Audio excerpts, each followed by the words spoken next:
Welcome into Between the Pylons. I'm John Camacho. And this is Jacob Waters. All right, guys, let's talk about some shit right off the jump, all right? Jacob lost a bet this past week, all right? We're going to... Actually, I think what I'm going to do is I'm going to cut it in right now. Okay, fair enough. I'll concede that. Tom Brady's winning. I get what you're saying. Tom Brady's winning. Yeah, Tom Brady's not winning. This is... listen, I'm calling my shot here. 4 shots. I'll 4 shots on the podcast. But I'm not sitting here saying that, like, I'm not 1,000% against your bet. I just lean the other way. Like, you get what I'm saying? Like, what spread you want? I mean, give me 6.5.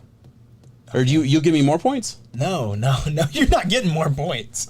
You're so confident. You think they're going to crush them? I mean, I'll do if I'm going to do 4 shots, then you're going to have to give me more than 6.5. That's what the line's at right now. But then you have to handicap me at 2 shots.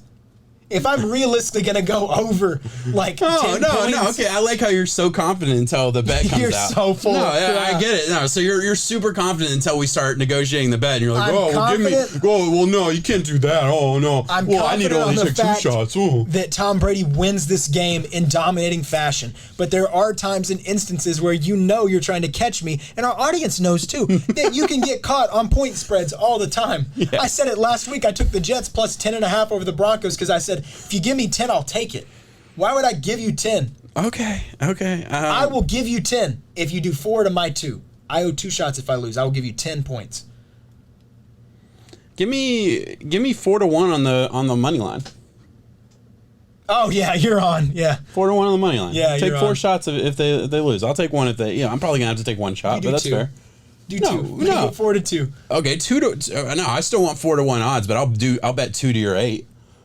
You're absolutely ridiculous right now. 4 to 1 is totally fair. Let's look at what the money line is at right now in this game. You're fine. 4 to 1 is absolutely fair on the money line. Let's look at it. No, we're looking at it right now. That's fine. We can go. Let's talk about it. Let's talk about it a little bit. We haven't been doing this. It's at New England. It's an away game. It's all the way at the bottom. It's Sunday night. Oh, is it? Okay. Okay, so 3 to 1 is the where it's at right now. Then we'll take it at 3 to 1. I want you to do more shots You don't than get that. to negotiate that. I want you to do more shots than that. Look at the camera in the eye and say, you were fucking wrong. It's 3 to 1. Let's bet 3 shots on the line. It's at 7 right now on the site that we're at. All right, 3 shots on the line it is. All right, fair enough. If I come back and I end up losing this because of the line, I'm pissed.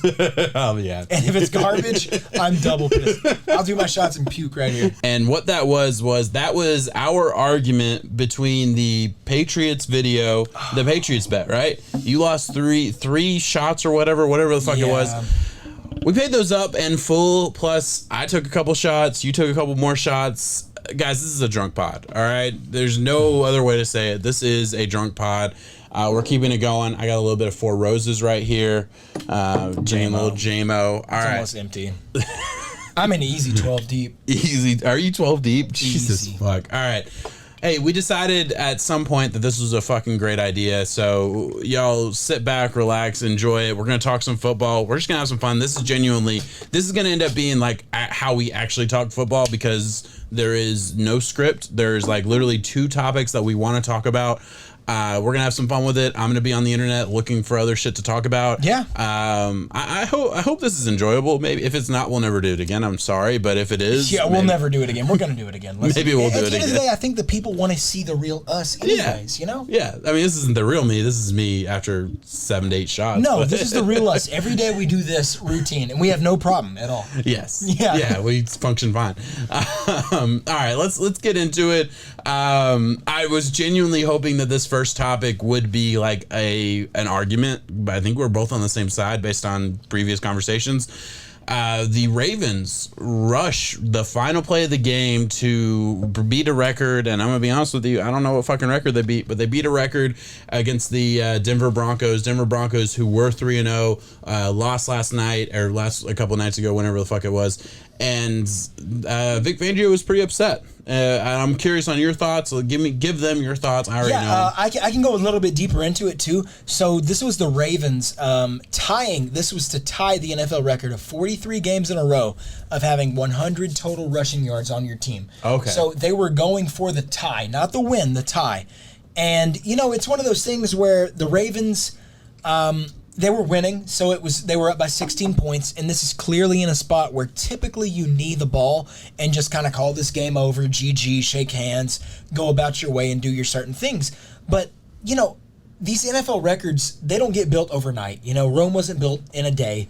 And I think it's one of those things where it's the culmination of stop, John. Was it built in 2 days? Why? That was a good line. No, it was. That was a good line. I don't know why I decided to fuck you up right there. That's okay. I was on a good spiel there. Yeah, you were. So 43 weeks in a row that the Ravens have been going for. And you got to keep in mind that it's a 17-week season plus playoffs. I'm sorry. I don't know why I'm doing this to you. Plus playoffs. They're going 3 seasons in a row of accumulating 100 yards, and that's since Lamar's been on this team. That's the focal point of what this Baltimore Ravens team can do. And ultimately, yeah, I think it's one of those things where Vic Fangio needs to just get over it. You got to nut up, and if you don't want I didn't do anything that time. Okay. I didn't do anything that time. I I agreed with you. I said nut up. You got me. All right, look, I'll take over here. Yeah, fuck off, Vic Fangio. I'm sorry. Listen, this isn't a fucking friendly game with your friends, because you're absolutely right. If we're playing beer pong or whatever the fuck we're playing and you're absolutely crushing me, and at the end, we'll say Madden, this is a better example. If you're beating me 45-0 in Madden and you throw a pass on the last play of the game, yeah, that's shitty, right? Like that's shitty to run up the score. This isn't fucking Madden. This is the real fucking life NFL. You play to fucking win. You play for 4 fucking quarters, 15 minutes a quarter. And I'm sorry, but if something matters to you on the last play of the game, go for it. Because they weren't playing that entire game to win that record. They were playing to win. But on the last play of the game, they want to get a record too. Go for it. I don't have a problem with that. I support it. The offensive line, who doesn't get nearly enough credit, deserves it, right? Every single offensive lineman that has been a part of that record deserves to be able to tell their kids in 20 years that they were a part of that record. All right? Lamar Jackson, one of the greatest running quarterbacks in the NFL, deserves that record. The running backs on a depleted roster deserves to talk about how they were a part of that record. Everybody involved deserves it. Fuck you, Vic Fangio, for getting your panties in a wad over what? They ran it on the last play of the game? Fuck that, man. I'm sorry. Like, I just, like, this is the NFL. This is real life. Millions of dollars on the line. Every single game, every single play, essentially. This is not a backyard game. This is not, just a friendly game. This is a professional football, and you have absolutely no right, in my mind, to be mad about dumb shit. I'm sorry. Like, that's how I feel about it. I feel very strongly that it was the right thing to do. I knew both of us would feel the same about it, and I think a lot of, like, the average NFL fan feels the same way exactly as us.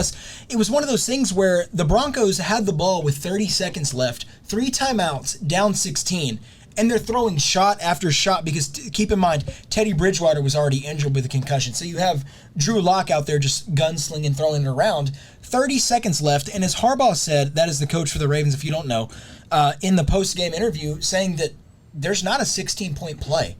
We're 30 seconds left into this ball game, and the Broncos are throwing shot after shot, and the Denver Broncos come away with an interception with 3 seconds left.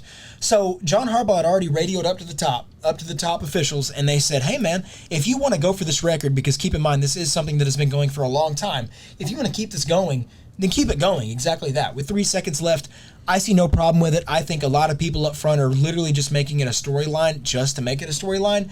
Vic Fangio, I get why you're upset with it for a split second, but overall, you got to step away and just look at it. I think it's the same thing where we have this overall old head mentality running sports. You don't see it in football as much as you do in baseball. So baseball, I'll give a real quick story about it all, and it goes to the Chicago White Sox. They have a guy, he was a rookie, Yomind Mercedes or whatever his name was. He was going for his name really Mercedes? I don't know anything about baseball. Mercedes. I'm sorry. And he was at a 3-0 count. So typically in a 3-0 count in baseball, you take a pitch. They're saying you don't swing at that. The White Sox were up like 13-5 to like 4 or 5, and it was a guy who wasn't even a pitcher and throwing the ball. So you just don't swing at that. Well, what did he do? He cranked it. He 3-0 cranked the pitch into the stands. And overall, Don Mattingly got upset and benched the guy. That's just kind of how it went. It was unfortunate to see, but that's just the way it was. And Yerman Mercedes, he 3-0'd a guy, and when the White Sox were up, it's this old head rule where when it's 3-0, you take a pitch, you don't really swing, you kind of let the game play out. You're not supposed to do it, but at the end of the day, what are you doing?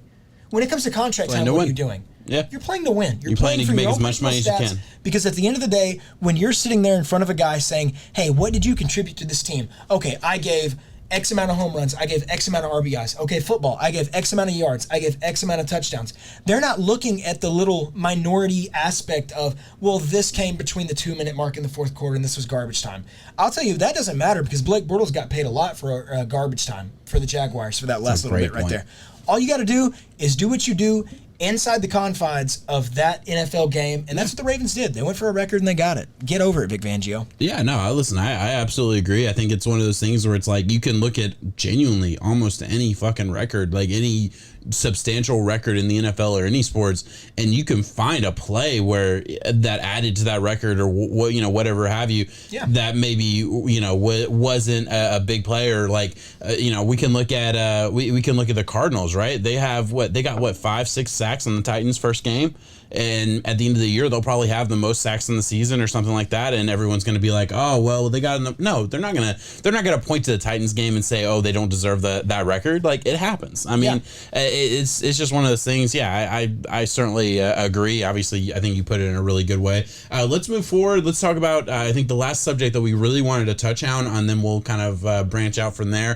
Fuck you, Vic Fangio. Just, I'll add that in there. Cowboys cutting Jalen Smith. Linebacker Jalen Smith. If you guys don't remember, this is the guy drafted in the second round. Literally, if he doesn't play the bowl game, he's a top 5 pick guaranteed, pretty much.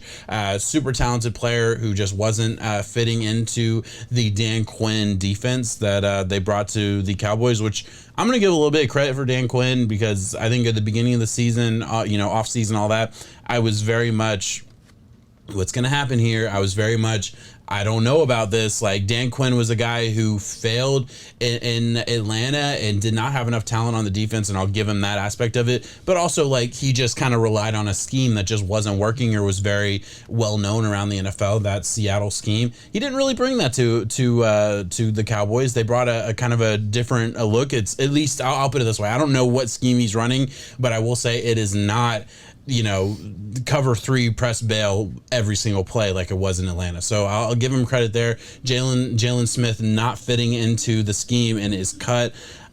Certainly interesting. I think certainly worth talking about. Where are you at with this? It's unfortunate for Jalen Smith because he was one of those guys at Notre Dame who was a true beast of a defender on that side of the ball. Notre Dame is prolific for putting out certain guys where I think overall their defense is lacking, but they always have this one guy who can be the captain of the defense. Right now you have Kyle Hamilton. Yeah. Years ago you had Jalen Smith. Years ago you had Manti Te'o. Years ago you had Harrison Smith. There's always one guy where you can point to where, why are you laughing? Just because Manti Te'o. Manti Te'o. Did I say Tao? Te'o was a guy that he was a true beast. Oh, of course. I'm not taking that away. I was remembering the story. I know. I'm sorry. The catfish girlfriend and whatnot, if you will. But at the end of the day, those guys were one guy that you could look to in a locker room where that was the dude that you looked at. So all in all, short story of Jalen Smith was he got hurt. He decided to enter the NFL draft, and he kind of fell. His draft stock would have been very high, probably a top 20 pick overall if he wouldn't have gotten hurt. The Dallas Cowboys got him in the second round, and I thought he was playing good minutes. But I had to step back and look at the way that I was evaluating football and kind of dig deep into some of these other analytics and look at PFF. And I saw some ESPN stats saying that overall Jalen Smith was just kind of lacking in the lateral movement area. Overall pass protection, it just wasn't clicking with what the Dallas Cowboys were trying to do from left to right on the sidelines. I saw no way that they were going to cut him. I thought for sure that the guy... Shocker. I thought he had a trademark it for sure. Yeah. Clearly didn't, because they would have traded him if there was. Yeah, you're definitely smart enough to do your due process and try to shop a guy around if you would think. And Jalen Smith still is a very young guy. I thought he was one of the guys who could add to the whole process where you had, Micah Parsons, especially with Micah having to drop down to left end like he was after DeMarcus Lawrence got hurt for the Cowboys.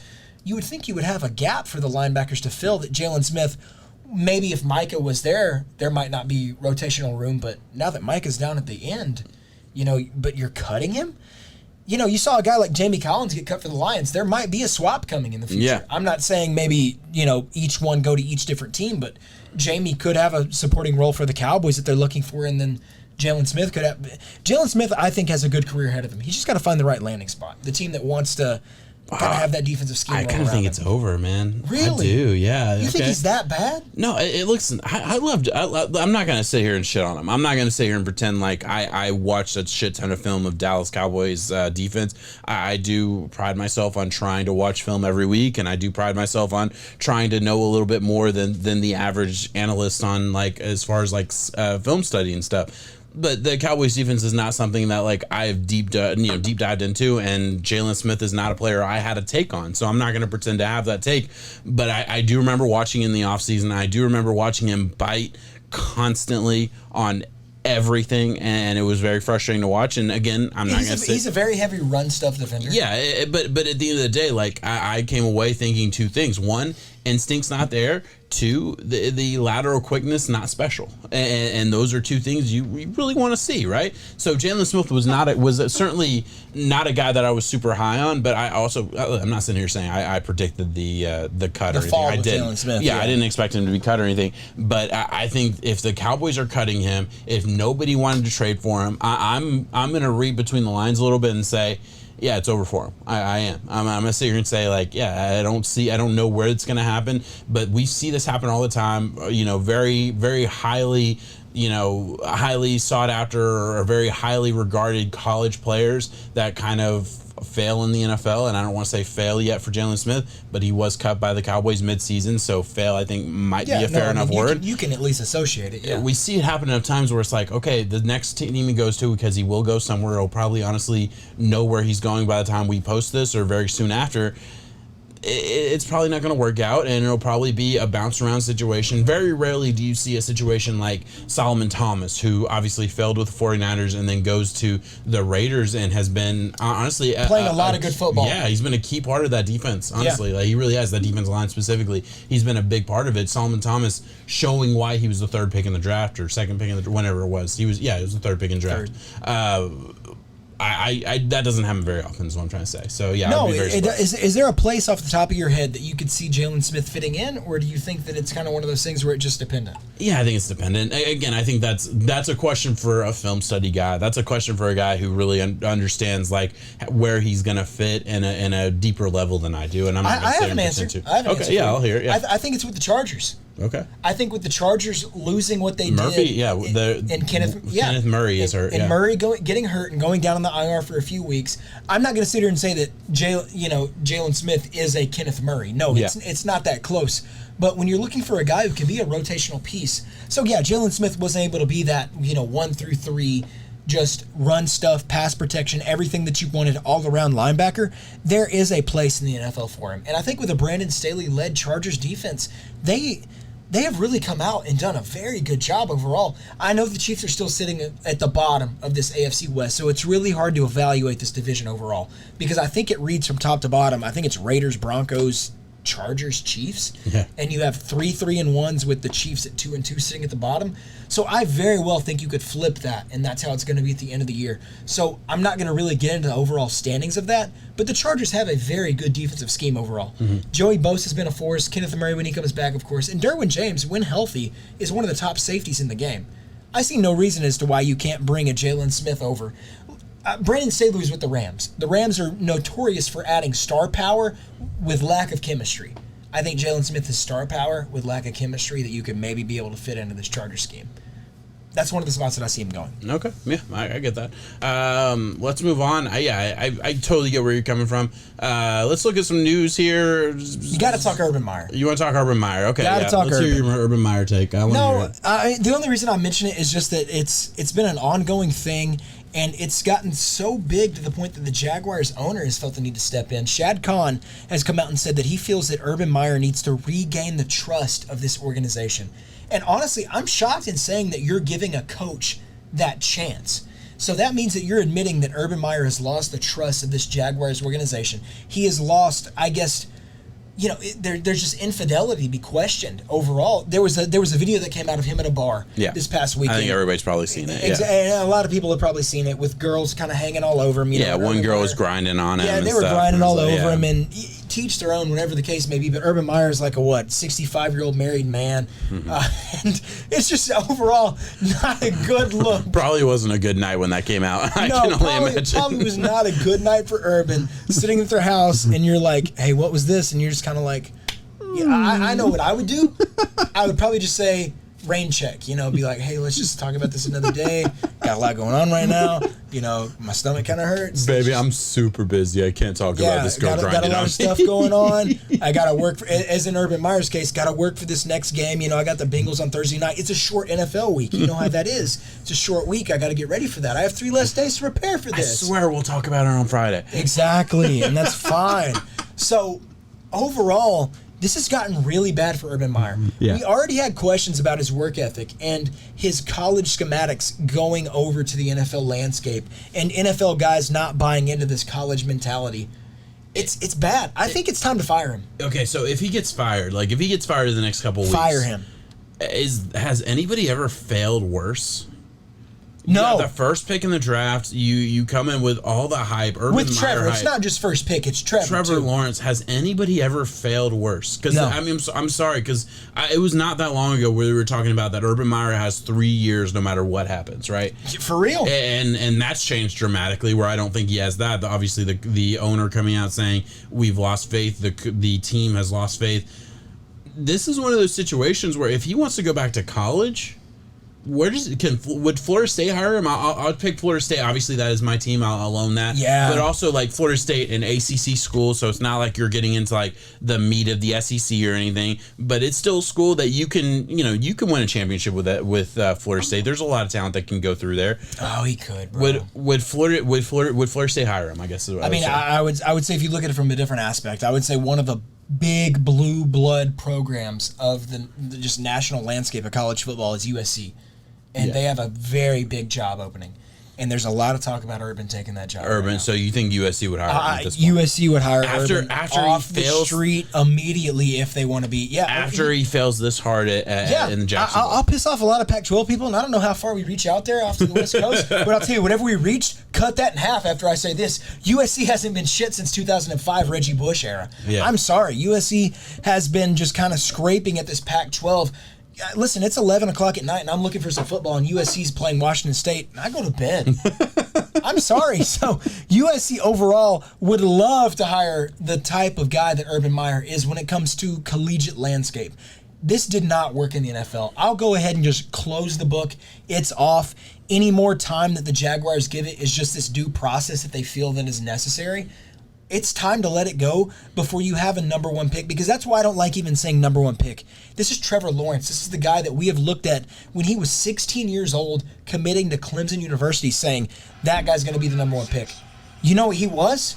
The number 1 pick. Yeah. How rare is that we see the hype from that young of an age translate to actually being the number 1 overall pick, unanimous, by the way, when it comes to the NFL days. Don't waste any time with it. Trevor Lawrence, we have seen the flash, but overall, people just are not buying, the players are not buying into this Jaguar scheme right now.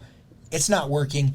Cut ties off. Let Urban go. Shad Khan, you have been around the Jaguars enough to know when you have a competitive team and when you have a team that is ready to lay over. This Jaguars team's laying over. Get rid now. I wish I could argue with you. I'm very outspoken on it. I know a lot of people out there agree with me, but I'm tired of this Urban Meyer stuff. And I can eat some crow, 2 crows. I can eat 2 crows and say that overall they should. I was very high on Urban Meyer from the beginning. I was thinking it was the move. I was thinking, you know what? You have a college coach. You have a college quarterback. It could translate. They could grow. They could be this great thing overall. You really liked 2 crows reference, didn't you? It was a good one. That's a great Rick Get and rid Morty of Urban. reference right there. Get rid of Urban before it ruins your future in Trevor Lawrence. He's a generational talent. The last guy that I would say that is as good as him was Andrew Luck, and then the last guy before that was Peyton Manning. You have 3 guys. You don't want to blow that chance. The Take glass it. guy. I like that. 2 crows. The glass guy. Joe Brady go there, you think? Joe Brady? You think Joe Brady? Yeah, Joe Brady's one of my big guys. If you're talking about, I'm talking next year, yeah. If you're talking about an opening, so you're saying that it's done. No, I'm There's saying, no chance. I'm not even saying that. I'm saying, you're saying fire him. I'm saying, okay, what's next? Joe Brady? Yeah, give me a Joe Brady, give me an Eric Bieniemy. Give me the Bills offensive coordinator. Yeah. I mean, I'm lacking the name off the top of my head, but you get the point. There's a lot of guys that would be a hot commodity. You have a young roster, and you have Trevor Lawrence. Mm-hmm. Shoot your shot with that. Yeah, that speaks for itself. If you don't have the guy, don't hang on to it too long. If it's a girlfriend that you don't want anymore, cut him off, move on, go, bye. Yeah. See you later. All right, Josh Gordon. Obviously, Chiefs sign him. How big is this? Can this be big? Because I signed him on my fantasy team. Tell me he's going to be huge. No, I mean I don't think it's going to be big. Tell me he's going to be big. So I would say overall, when you're looking at it, I would say primarily you're talking from a fantasy aspect right off the rip. I want a fantasy. Yeah, I want you to tell me this guy is flex worthy. Yes. Man, no. I would say any way that you look at the Chiefs overall, from top to bottom, you have a 1 or 2 in Tyreek Hill and Travis Kelce, and then after if Josh Gordon is the number 3, he is flex worthy. Can we argue that? If Josh Gordon is the number, I'm not saying he's going to be. I'm saying if he is the clear-cut number 3 on that team, he is flex worthy for the Kansas City Chiefs. Yes. The Kansas City Chiefs can absolutely uphold 3 fantasy relevant players plus a running back. They totally can. I will go in it by saying though that we have yet to see a Mecole Hardman really take grasp. Okay. So are you saying is that lack of Mecole? No, Josh Gordon's better than Mecole Hardman. For sure. From Josh everything Gordon we've is seen. a true top to bottom. Josh very Gordon, good talent. take away the off-field stuff. He at this point in his career, I think if you took away all the off-field stuff, we'd be talking about a guy who is one of the we'd be talking about him in the same breath as a Julio Jones and an AJ Green and all those. Yeah, like that. Josh that's Gordon how good is he a could true be. 1 to 25 wide receiver talent in the NFL. 1 to 10. I'm sorry. Like I will say that when he is on the field, he is special. Yeah, he is. And he has surprised me. I mean, I'm not sitting here saying like I have been a doubter on Josh Gordon many times when he has come back to the NFL after this. I'm not going to sit here and say he's going to be with the Chiefs for a long time. But if he comes back, if he is as good as he has been, which he hasn't played a lot of football, he doesn't have a lot of hits, so there's certainly something to be said about how he can be.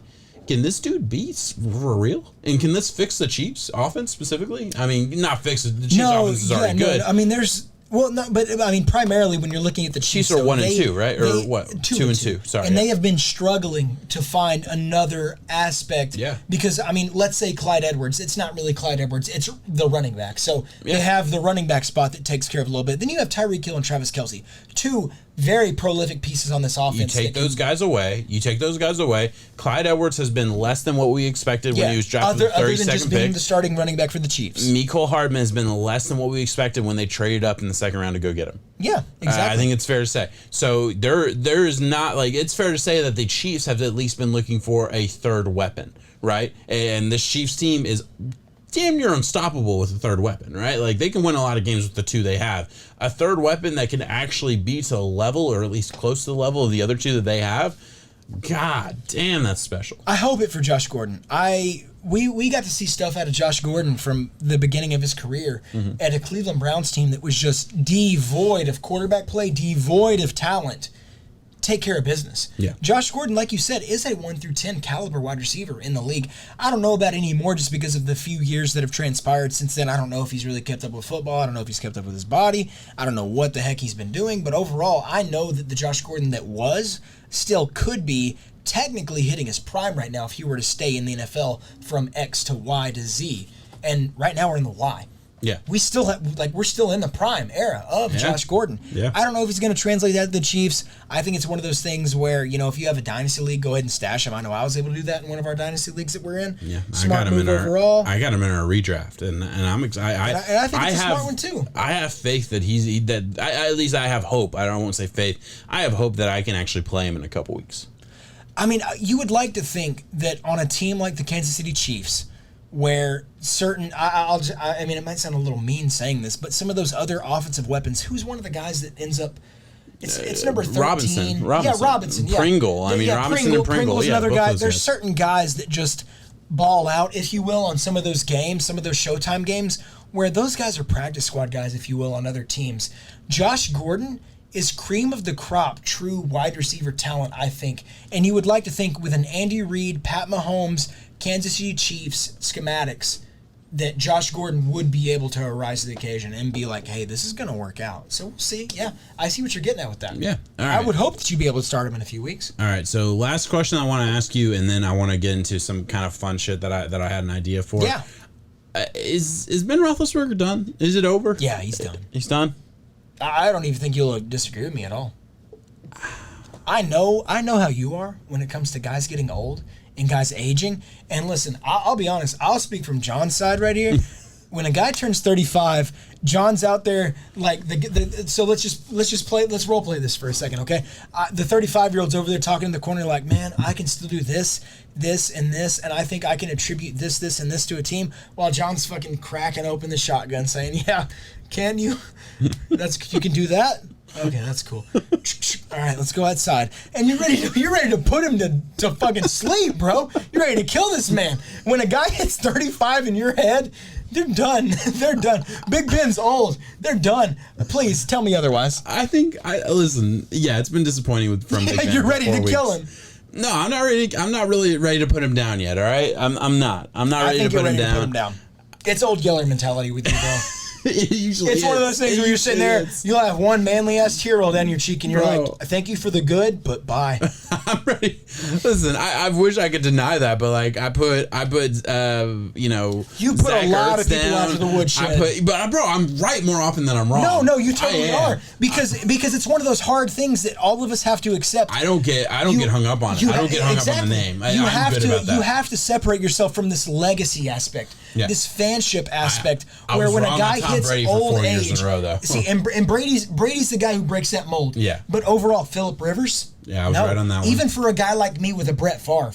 No, there's a time and a place. Ben Roethlisberger. Yeah. No, Carson Palmer. No, Larry Fitzgerald, AJ Green, Eli Manning. You can pretty much look at every guy who has been the face of a franchise for a certain team for X amount of years. It ends. And you call it when it's time to call it. And for a lot of fans out there, like, no, I want to hold on to him. I've gotten shit on so many times in our group chat because I remember saying Fitzgerald was done last year, and I got shit on, and it was done. Because Fitzgerald has more tackles than drops on his whole career. Of course, I would never took that away from him. Yeah, but, you're not diminishing the overall legacy, but you're just saying, listen, when a guy is done, there's a 37-year-old Larry Fitzgerald, there's a 22-year-old ready to go, 4th-round pick, whatever the hell name you want. But I'm just saying, they translate to each other where you can have production, but let go of I will say, Ben Roethlisberger, he is 2 good throws away from winning that game last week. Just watching it, he had 2 throws that he missed. But do you think he could have made those good throws? He missed 2 bad throws, and I'm not going to sit here and say like it's just not consistently terrible, right? Like his down the field passing is not good right now, and is it ever going to be great? Probably not. No, it's probably gone. But I do agree with Mike Tomlin. When Mike Tomlin came out and said that Ben Roethlisberger is the best quarterback that the Steelers have right now, and I agree with that right now. I do. I don't. Come on, who's better? Dwayne Haskins. Bro, I'm hot take on this. I get it. No, it's fine. I'm hot take on this because I stand on the overall aspect of how I viewed Mike Tomlin and running this team. Yeah, that's fine. If you want to give me the whole, hey, Big Ben, let's step out back and talk about it and let me put you down, I'm sorry. Mike Tomlin, you have been regarded as one of the top 5 coaches in the NFL. Absolutely, and I think overall, and he has been. When it comes to running a locker room, keeping Antonio Brown quiet for as long as he did, good God, that man does not get enough credit for what he did. Lev Bell the same way. It's sad to say, but I think it's time to move on from Big Ben. I think that they are just in a lame duck season. And it's unfortunate to say because I think the Pittsburgh Steelers have a good defense. They have a formidable offense with good pieces overall. And I'm not going to sit here and say Dwayne Haskins is better than Ben Roethlisberger right now, but I know what Big Ben is and what he is declining week by week. He is just declining. He says after the games his entire body hurts. He's an old guy now. He's an old dude. It's part of it. Yeah, Dwayne Haskins feller. At least may have some unhidden potential that just may be untapped. I'm just saying, Mike Tomlin, if you're a 1 through 5 top-tier head coach as you are, you should know when to call it, and you should know when you're not. So I'm not going to sit here and say you're not. I trust you. That must mean that you don't think much of what your guys sitting underneath them are, though. Okay, fair enough. All right, I want to play a game. This is going to be a drinking game for you because you got some drink to drink. Close your eyes, just because I had to double-check it. I looked it up earlier. We're going to do top 3 fantasy leaders right now. Oh, God. 1 to 3. I'm taking it off the screen. I have it. You can't touch running back. If you're top 3 running leaders, running back fantasy leaders, all right? So just a running back position, top 3. If you pick one right now, I will drink. If you don't, you drink. You can open your eyes. Okay. Top 3, all right? And I'll bring it up later. Talking about points or yards? Fantasy points. Derrick Henry. Derrick Henry's on there. I'll drink. Yeah. Next one. Austin Eckler. Austin Eckler's on there. I'll drink. You guessed 1 and 2 right off the bat. Give me the third. James Robinson. Nope. Drink. Okay. James Robinson was your guess. Weak guess. I'll be honest with you. Is it a prolific name? No. No. I'll go so far as to say this is it. I'm gonna get. I can't give it to. Fuck it. I'll give it away, but I don't think I should have to drink Cordell after I give it away. Patterson. Yeah. Cordell Patterson. As soon as you said that, Yeah, because I was about to say it was a guy who was traded in one of our fantasy leagues. Cordell Patterson. He had 3 touchdowns last week. Yeah, he's leading. All right, close your eyes again. Good. You Okay. did really fucking good. You did really good. All right, I'm good. I'm in touch with that stuff. If you can guess the 4th right now, I'll drink again. The 4th? The 4th. Cordell Patterson has 65.4 fantasy points in full point PPR. The 4th player has 63.5. I'm looking at it right now. I'm taking it off the screen. You can open your eyes. If you can guess the 4th, I'll drink right now. Wow. What's the point differential? Because Cordero really 63.5, whatever the fuck I said. 63.5. It's within 2 points, whatever it is. I'll say Zeke. God damn it, you hit it. Yeah, I'll say Zeke. Yeah. Zeke. Got you guys. You got that on camera, too. I did good. All right, well, you're doing good. Get the 5th. The 5th? Prolific name? Yeah. Najee? Nope. Okay. Najee's 6th. Nah, let's look at what Najee is. I'll pull it up. Najee's got to be 6. His I saw some of his targets in a game when it comes to PPR wise. Najee is 12th. What? Najee is 12th. I guess I'm missing on that one overall. You make sure this is PPR. That's why, I mean, McCaffrey's up there for somewhere before he got hurt, though. I don't know where that takes him down to. McCaffrey is under Najee. Okay. McCaffrey is 18th at this point. It's only 4 games. You got to think if you're not there for a game, it's going to take you out. Really does hurt you. It is certainly a prolific name. You're going to feel dumb when you get it. The 5th one. Like Kamara or something. Nope, not Kamara. Kamara's had 2 bad weeks. He's 13th. I should know that because I have Kamara. Yeah, you should. Yeah, I should know that. Well, you have Aaron Jones. Aaron Jones is it. All right, let's both drink because you had a couple bad guesses. Yeah, exactly. I'll drink for Aaron you. Aaron Jones because of that fucking repeat performance bounce back against the Lions. All right, close your eyes. Let me look up. All right. So this is a slot wide receiver. Oh God. This is just total yards. All right. This is garbage. Okay. Yeah, this is a dumb one, but I'm doing it for you. Total yards for my slot wide receiver. So just a wide receiver that lined up in the slot got this many yards. The top player is 211 receiving yards. Slot wide receiver in the NFL. Certainly a prolific name. I feel like a prolific name. Young guy. I'll give that to you. First guess. You drink. You get it. I drink. You don't get it. You drink. What? Hang on now. That's very hard. That's a reach. That's a hard one. Okay, I'll give you 2 guesses. 2 guesses. 2 guesses. It's a prolific name and he's young. I'm giving you some. I'm giving you some outs. Prolific young name. I'm giving you some outs. Come on now. Don't act like that's stupid. Jesus Christ! But when you say slot, in my head that means third option on the team. No, lined up in the slot position, slot wide receiver. He is certainly not the third option on this team. So this does not count as a guess. I was going to say Emmanuel Sanders before you even asked this question, but that is not a guess. That is not a young person either. And that's what kind of ruined that for me. Yeah. And then I'm kind of led to thinking about some Jalen Waddle vibes because of the Miami Dolphins. Gotten a lot of targets, thinking about young, gotten a lot of targets. You never know. It could be one of those things. It could be that, yeah. And he has been lining up in slot a lot. He has, yeah. He primarily slot, yeah. Yeah, that's what I thought. Mm-hmm. But I'm going to pass on it. Okay. Actually, I'm going to say Jalen Waddle. Okay, good. That's not right. Okay. All right. You gotta give me division because that's how far off I am. Close your eyes. I'll tell you what the year he was drafted. I gotta look it up. That's fine. So he's not that young. No, he's young. He's within 3 years. I just can't remember which year. It's either 2 or 3. He was a 2nd round pick in 2019. That's a good fucking. You should be able to get it. 2nd round pick in 2019. I was gonna say DK Metcalf, but DK was a 3rd, right? DK was a 2nd round pick. But it's not DK Metcalf. It's not. God, I'm giving you a lot of outs. Let's say Justin Jefferson. Justin Jefferson was 2020. So I'm going to give you another 2019, yeah. But DK was. DK was 2019, yeah. He was a 2nd round pick in 2019. Bro, the only guy. There's a lot of guys in 2019. Debo Samuel. Debo Samuel. Bro, I shouldn't give it to you because you guessed Justin Jefferson. I'll drink. We should both drink. I'm not going to lie. All right, you want to click?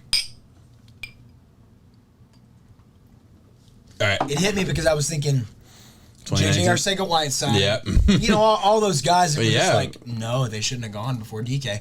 Debo's been playing lights out. He's a very good football player. To be fair, one of them was literally, I think he got like a 60-yard busted coverage last week. That helped him a lot. All right, close your eyes. I'm going to get the next position. This is straight fantasy points for wide receivers.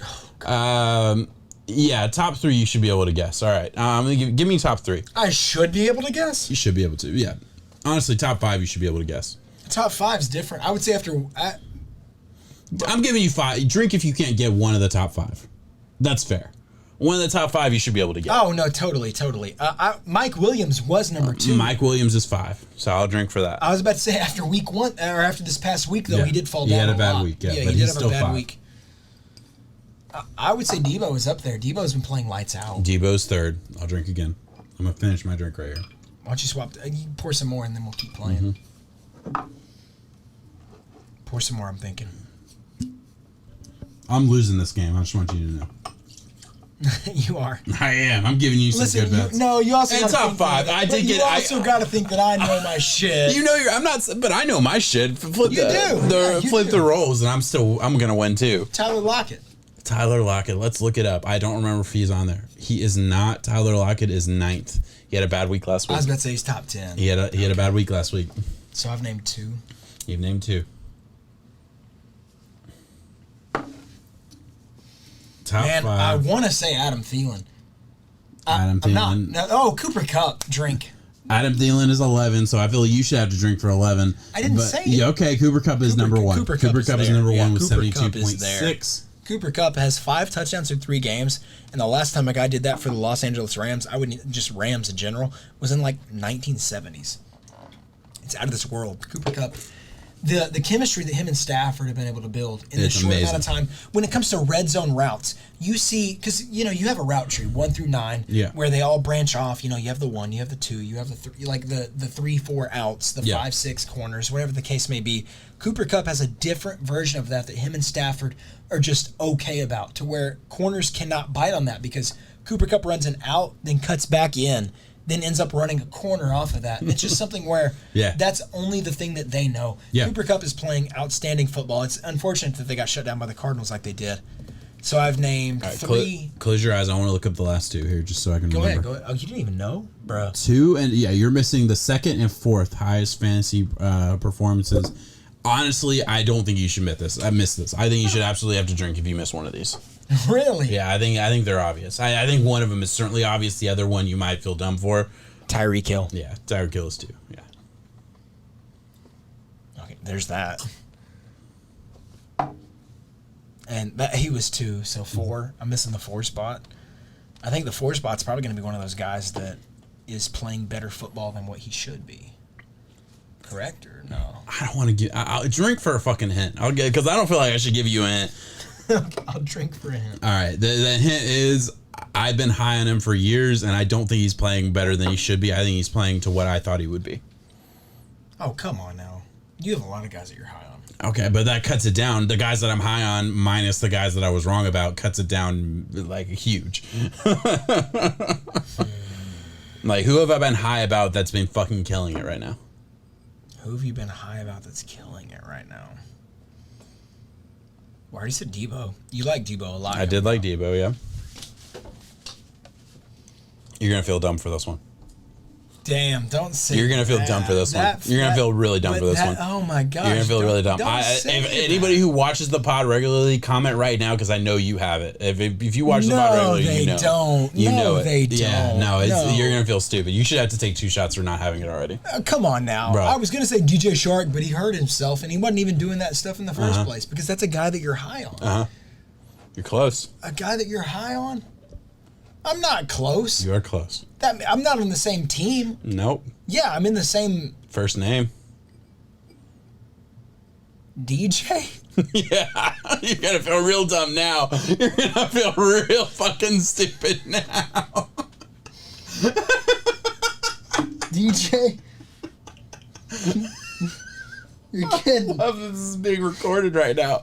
I want everyone on the podcast to know this is how our actual conversations go. I got it. Yeah, you got it. I'm so sorry. Yeah. I blanked out. And to think that I didn't know it was DeAndre Hopkins. I'm kidding. DJ Moore. Yeah, DJ Moore. Shot. DJ Moore. Good God. Yeah, DJ Moore, we've been waiting for that breakout season. I went through my head. I was thinking like Cortland Sutton. I was thinking about all those guys that me and you had talked about breakout years that had never hit. DJ Moore, yeah, no, he's taking care of business right now. Especially with McCaffrey. And how much have I talked about the Panthers? That was the other part of it. No, for like, sure. I was like, bro, this is the player on the team that I fucking love more than anything. You know, one of the weirdest things is that we really hit well with the Carolina Panthers audience, too. Bro, they love us. Yeah, dude, if you go to our off season, like, we nailed almost every take we have. Like if you go to the off season and look at some of the off season videos that we posted. Go back to Derek Brown stuff, yeah. Oh yeah, we fucking killed it. I mean, I don't understand how we don't have 100,000 subs at this point because we've been nailing it. Probably these drunk videos don't help, but I mean, drunk videos might take a little bit of a toll, but come on now, that brings some fans back. All right, hey, what else you got for me? We're 43. You want to do another one? You want to do tight ends? Run it. All right, we'll do tight ends and then we'll get out of here. Tight ends are cut and dry, bro. Yeah, probably. Fuck it. Oh god, man, the computer's messing up. Tight ends are cut and dry. Yeah, tight ends are cut and dry. All right, fuck it. Give me the 4 and 5 spot because those aren't. What? Give me the 4 and 5 spot. The top 3 are easy. Top 3. Okay, listen. I think guess me the top 3. I will do 1 to your 2 if you're wrong. You should be able to get them. I'm not gonna guess all of them. You will guess all. Travis Kelce is 1. Yes. Darren Waller 2. Yeah. So I got to do 2. The third one, come on. Let's say TJ Hawkinson. Okay, you got to drink 1. You got to drink 2 here. You're wrong on that. It's not George Kittle. Nope. What do you mean, nope? After that, there's no other tight end that comes to your mind. You're missing an obvious one. An obvious one? Travis Kelce is 1 and Darren Waller is 3. You're missing an obvious one at 2. An obvious tight end. I would say Dalton Schultz was a guy who would creep in at 4 and 5. That was going to get you to drink because of his fantasy production. Yep, you were going to get me a drink at 4 and 5. So drink at 4 and 5. All right, let me just confirm. Dalton Schultz is 5. There's a 4-1 that I would be shocked if you get, to be honest with you. Jared Cook. Nope. I'm missing number 2. Really? Number 2, an all-time great tight end. A what? An all-time great tight end. Oh, it's Gronk. Gronk has been, but Gronk, I don't feel like I should have to drink after giving that. You don't have to drink that hint. Gronk, no, you don't have to. But Gronk misses past week. Yeah, he's still number 2. He's playing that like he's. That's how ridiculous his first 3. Gronk. Yeah, that's how ridiculous his first 3 weeks were. He's still number 2 after last week. That's insane. That's really impressive. Give me number 4. I don't think you'll get number 4. I will bet 2 shots that you don't get number 4 or 2 drinks. Is that rare? I would be very surprised if you got it. Honestly. The only people that are going to get it are the people that have had him on their fantasy team. Wow. And I'm in all 3 leagues with you, so I know you don't have him on your fantasy team. Yeah, I know you are. You are in a lot of leagues. All right, so this is a 2-1 guess. You'll have to take 1 shot if you miss, but I'll have to take 2 shots if you get it. I don't think you're going to get it in the first try.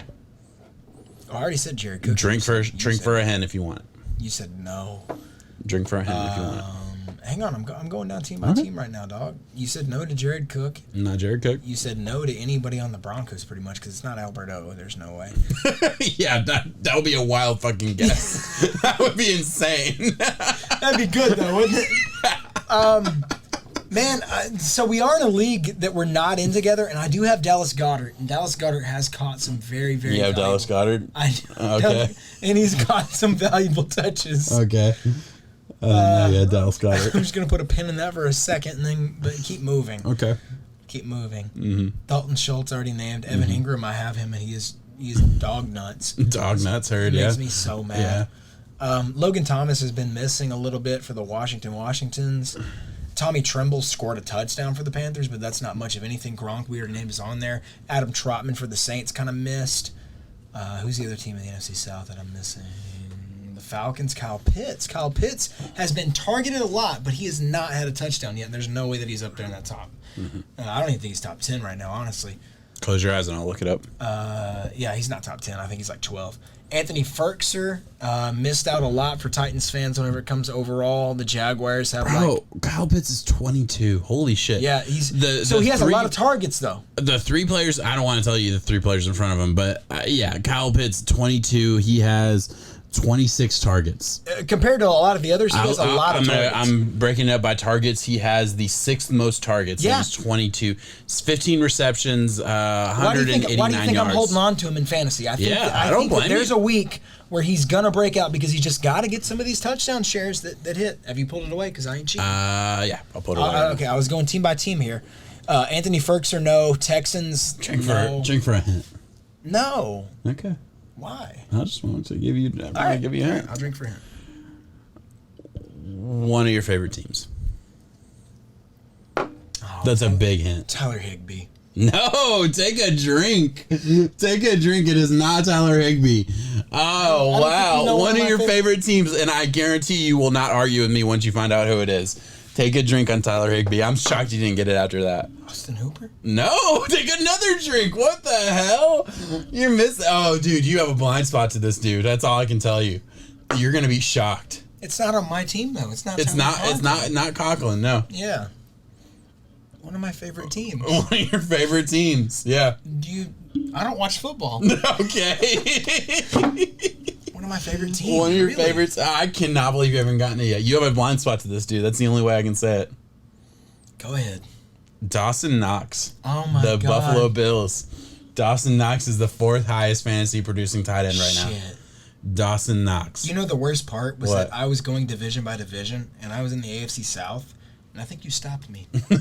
You could have gotten to AFC East. Oh, I know the tight ends. Just to be clear, the tight ends that are ahead of Kyle Pitts right now, Mo Alley-Cox, Hunter Henry, who just got hurt, and Tyler Conklin, Tyler Higbee at 18, Zach Ertz at 17, Logan Thomas at 16. Yeah, Kyle Pitts, listen, it's tight ends, so they're all kind of close, and one big, touchdown week. Number one is 49 points, just to be clear. It's not ridiculous. And let's put it into perspective. CJ Uzomah for the Bengals had one very good 2-touchdown week, and he's already at number 8? Number 9, yeah, exactly. Yeah, exactly. That's all. So Kyle Pitts could jump up in the top 10 very easily. But yeah, Dawson Knox, he has had 20 targets, 15 receptions, 4 touchdowns is what put him here. He's a red zone threat. Yeah, I completely missed him. You're right. touchdowns. And the Buffalo Bills are one of my favorite teams. Yeah, I was going to say, I knew you wouldn't argue with me on that. No, I like the that's a good one. I like the Bills a lot. Bro, we hit 50 minutes. We did good. Guys, let us know in the comments. Obviously, obviously, there's a good chance that nobody is listening at this point. But please, please, please let us know in the comments. Is this drunk format fun? Because we came into this thinking we're kind of funny. We're kind of interesting to listen to, right? We think so anyway. We might not be, but we at least think so. So let us know in the comments, was this an enjoyable pod? Did y'all enjoy this kind of content, kind of free-flowing, good conversation? Had some questions at the end. That was a lot of fun, at least for me, because I knew the answers. Let us know in the comments below.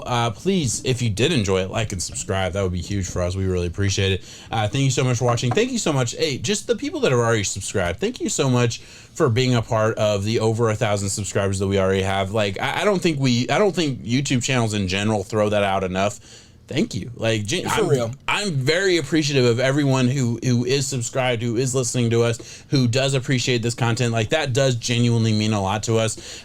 So thank you so much for the guys who have already done everything that we've asked you to do in the past. You don't have to do anything else. Thank you so much. And I guess we'll let it go right now. Thank you to Underdog Podcast and everything else. Anybody else? Yeah, 7. Peace.